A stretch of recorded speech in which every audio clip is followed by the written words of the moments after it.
So I had a dog named Max, and he died on April 7th, and that influenced the process that led me to make this video quite significantly. Originally, the video I had planned to make after making the chain gun video was a video about genocide and responsibility, but immediately after Max died, I began considering a different video. It was going to be a video about school shootings, and what I was going to do was I was going to explain how I could replicate the Sandy Hook shooting, improve the kill count, so on and so forth. And I was going to point out how to conduct a school shooting and effectively improve on the Sandy Hook score, and the goal would be that by doing that, by exposing how a random person could conduct a shooting fairly easily, that might draw attention to the issue and make people focus on the actual problems which the media doesn't seem to want to address. But I decided not to make that video, because after a long night unable to sleep staring at my ceiling, I decided to wait a bit, because it was obvious that I couldn't sleep, and I was concerned my anger might be clouding my reason, and I'm fairly certain that was an accurate assessment. Max died in a very unjust way. He had cancer, so I was expecting him to die, but I expected him to have another 5 to 6 months before he had to be put down. But his condition worsened very suddenly and very rapidly, and he was put down later the same day. So his final hours were not pleasant, and the injustice of that irritated me, because Max was a very loyal dog. A lot of the time I spent video editing to make these PlanetSide 2 videos, Max had been laying down near my desk. I feel he deserved a cleaner death than the one he got, and the injustice of that irritated me. That in turn reminded me of my hospital stay back in 2011 and the inefficiency of the American medical system. I was supposed to die at the time due to death by preventable medical cause as a result of the inefficiency and incompetence of the United States medical industry. More on that in the old hospital video. And that made me feel impatient and irritated at the progress, or rather lack thereof, of the United States as a nation. It made me feel very impatient, and that in turn made me angry, and that in turn made me want to make a video explaining how to replicate the Sandy Hook shooting with a greater kill count. But I concluded, after an extensive staring contest with my dark ceiling, that that wouldn't really accomplish anything. The only reason I wanted to make that video was because I was angry. Making a video like that wouldn't push my goals, nor would it get people to pay attention to the real problems. Even if someone took that information and conducted a shooting based off of it that was larger than Sandy Hook, that still wouldn't get people to be willing to address the issue. I remembered Total Biscuit's video, Tragedy in Video Game Violence, and in that he mentions media that effectively provided guides for how to copy shootings and repeat them. So I wouldn't be doing anything original by providing a guide to conduct school shootings or smuggling weapons. We already have the media to do that, and my concern would be that providing that information wouldn't motivate people to address it, thus avoiding the primary goal. But why?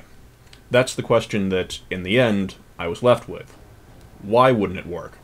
Why is it that a guide to conduct a killing spree doesn't provoke people to want to plug those holes and counter the ability to conduct them? Because let's say I did make that video, or better yet, let's say I replicated it myself and got double the kill count of Sandy Hook. What do you think the result would be? Well, let me tell you what I think the result would be. In America, I imagine I'd mostly get one of 3 responses.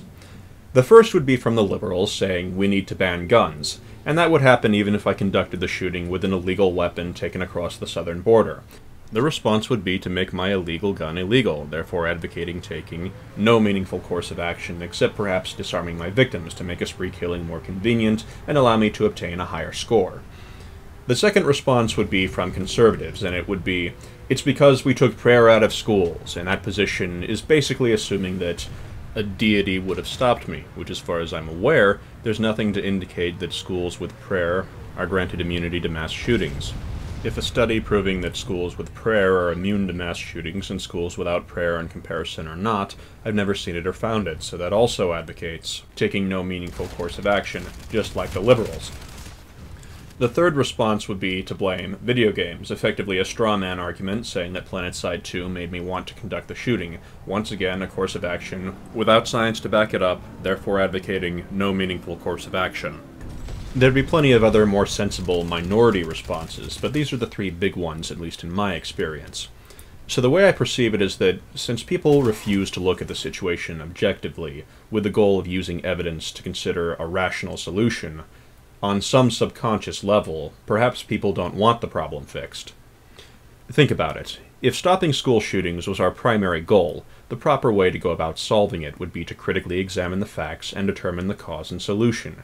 This I have done. I think it's because of a combination between ease of access and motivation. It's easy to commit a crime and easy to conduct a school shooting, and there's higher motivation to commit one in the United States because of a variety of reasons, such as lack of access to mental health care, among numerous other factors. And in a later video, I'll present that theory more formally.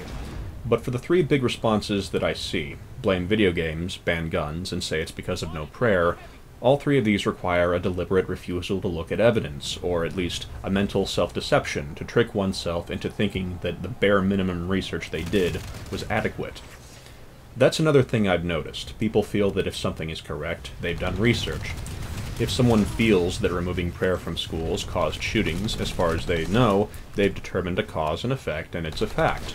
If someone feels banning guns would solve the problem, all they need is to Google gun violence, dismiss stats that contradict their idea, search until they find something that supports them in defiance of any other evidence, and as soon as they've found it, they've done research. So what exactly would it take to wake people up? Does someone need to triple the kill count? What if we had organized, simultaneous mass shootings that raked up hundreds of kills? Would that be enough? I'm thinking the answer is no. So how far would one need to push it for people to say, okay, let's take things a little more seriously? Is there even an end at all? What if man-made world pollution gets so bad that we start getting acid rain and the average person gets cancer by age 25? Or is the man-made pollution just going to be God's wrath because we took prayer out of schools? How much is it going to take? So I have to wonder, do we really want to stop school shootings? Do we really want to stop tragedy? The media companies go for what sells, even if it leads to follow-up shootings, and the three major opinions pushed advocate a course of action that doesn't solve the problem. I'm thinking we have a bit of self-indulgence with our concern for others. Have you ever met someone who's donated money and then spent quite a bit of effort making a big deal about doing it? Hey, I gave money because that's right, me, not you, but me, that's right, look at me. Are you looking at me? Look at me, that's right. I am a good person. Perhaps a lot of people are charitable for selfish reasons. Perhaps someone donates money to a charity so they can feel good about themselves, not to genuinely help someone, or so they can brag to their friends and feel good about themselves by proxy. And if that's the case, then actually stopping school shootings would mean that we'd lose a major outlet of empathy. We'd lose a major way to feel good about ourselves, to feel like we're caring and kind people, and we can't have that now, can we? It'd be such a shame if there weren't disasters going on, because we'll need victims to extend our sympathy to so we can feel like good people, and without victims, we can't get that psychological satisfaction. I can't be the only one who sees a potential conflict of interest here.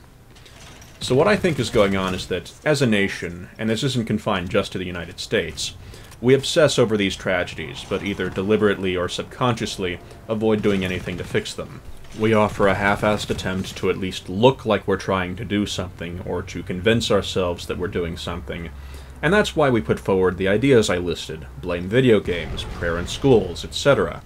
But really, we only do that to sell ourselves the illusion that we actually want to solve the problem, because people don't want to live with the guilt of deliberately arranging the deaths of others for their own emotional happiness, and it's so much easier to forget than to improve.